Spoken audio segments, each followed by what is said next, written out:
Hello, this is Alex Awari from ONG Tax and Accounting Services. So if you're watching this video, chances are that you're married to a non-resident alien or a foreign spouse, and you want to know if you need an ITIN for that foreign spouse, if you're going to be filing as married filing separate. As an IRS certified acceptance agent who helps a lot of people with ITIN application, this is one of the most common questions I get from foreign persons and their U.S. partners or U.S. spouses.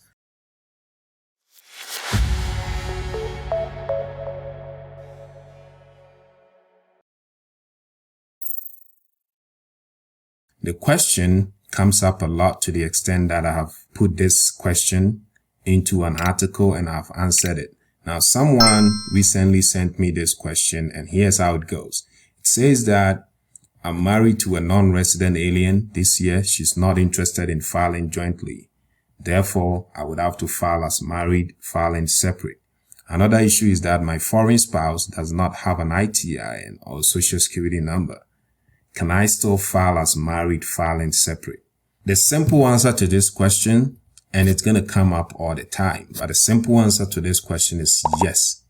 You can file as married filing separate, and you can e-file your tax return without having to apply for an ITIN for your foreign spouse. A lot of the time, when a U.S. person is married to a foreign person, and because of how U.S. taxes are complicated and can get very difficult and overwhelming, foreign spouses or non-resident aliens usually do not want to have anything to do with their U.S. taxes, and they want you to take them out of that return.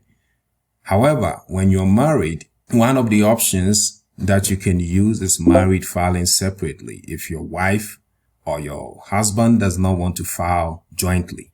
And married filing separate, you can file it as long as you're married. And if your spouse is a foreign spouse that does not have an ITIN or SSN, you don't have to apply for an ITIN or SSN to be able to file your tax return. So the simple answer is yes.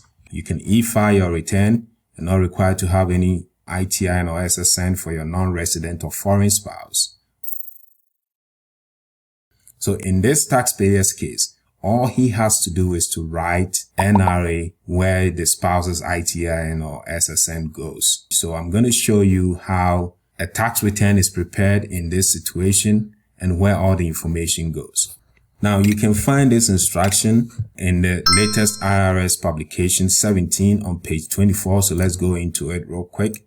So when we go to page 24, or you could just go here and then you could search for NRA. So here, when you search for NRA, the IRS says if your spouse doesn't have and isn't required to have an SSN or ITIN, enter NRA in the space for your spouse's SSN.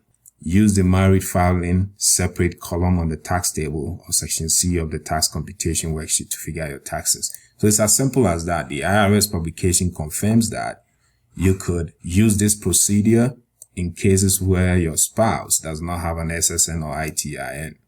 Now let's go back and continue. The instruction above, or the instructions that we've gone through, generally will work for paper filing. So if you're filing by paper, it's fine.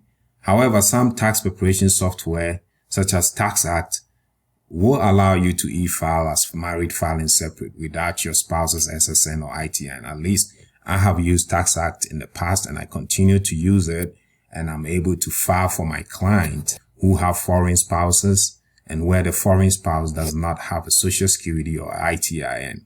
So if you like some help with your tax return, chances are that you've been to other places where the tax preparer is telling you that there's no way they can e-file your return without the ITIN.